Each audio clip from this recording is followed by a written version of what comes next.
Jeshi la polisi kanda maalum ya Dar es Salaam limetoa taarifa ya kuendelea kupeleleza kwa uzito mkubwa tukio la mauaji ya mtu aliyetambulika kwa jina la James Robert Temba, mwanafunzi wa mwaka wa pili katika chuo cha IFM kilichopo jijini Dar es Salaam, ambaye mwili wake ulikutwa unaelea kwenye maji yaliyokuwa yakitiririka katika mto Msimbazi, eneo la Kipawa, Ilala, tarehe 30 mwezi wa 4 mwaka 2026, huku ukiwa hauna kichwa. Polisi Dar es Salaam imewakamata watuhumiwa 4 ambao ni Steven Robert Chaka Mbugu, miaka 31, afisa maabara mkazi wa Bomang'ombe Hai, Kilimanjaro. Wa pili ni Anna Frank Lema Happiness, huyu ni Mchaga wa miaka 30, mfanyabiashara na mkazi wa Tabata Chang'ombe. Wa tatu ni Twalibu Hamisi Mputo wa miaka 23, mkazi wa Kigogo Kati, na wa 4 ni Michael John Tambala,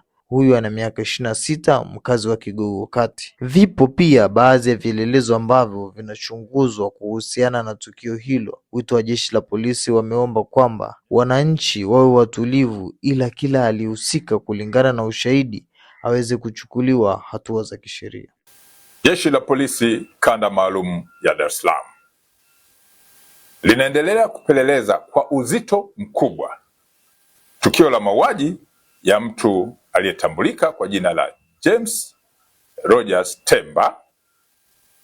Huyu alikuwa ni mwanafunzi wa mwaka wa pili wa chuo cha usimamizi wa fedha, yani IFM, ambacho kipo jijini Dar es Salaam, ambaye mwili wake ulikutwa unaelea kwenye maji yaliyokuwa yanatiririka katika mto Msimbazi, eneo la Kipawa, Ilala, tarehe 30 mwezi wa 4 mwaka huu wa 2026, huku mwili huo ukiwa hauna kichwa. Polisi Dar es Salaam imewakamata watuhumiwa 4 ambao wanahojiwa kwa kina kuhusiana na tukio ambalo linachunguzwa. Watuhumiwa waliokamatwa na wanahojiwa ni pamoja na Steven Rogers Chaka, huyu ni mbungu, ana miaka 31, ni afisa maabara mkazi wa Hai mkoani Kilimanjaro. Amekamatwa pia mwanamke mmoja ambaye ametambulika kwa jina la Anna Frank Lema maarufu kama Happiness. Huyu ni Mchaga mwenye umri wa miaka 30, lakini ni mkazi wa eneo la Tabata Chang'ombe.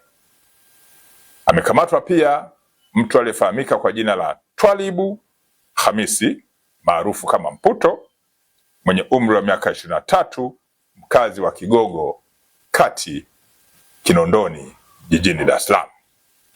Amekamatwa mtu mwingine wa 4 ambaye ametambulika kwa jina la Michael John maarufu kama Tambali mwenye umri wa miaka 26.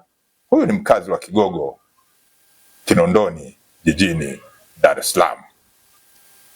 Vipo pia baadhi ya vielelezo ambavyo vinachunguzwa kuhusiana na tukio hilo.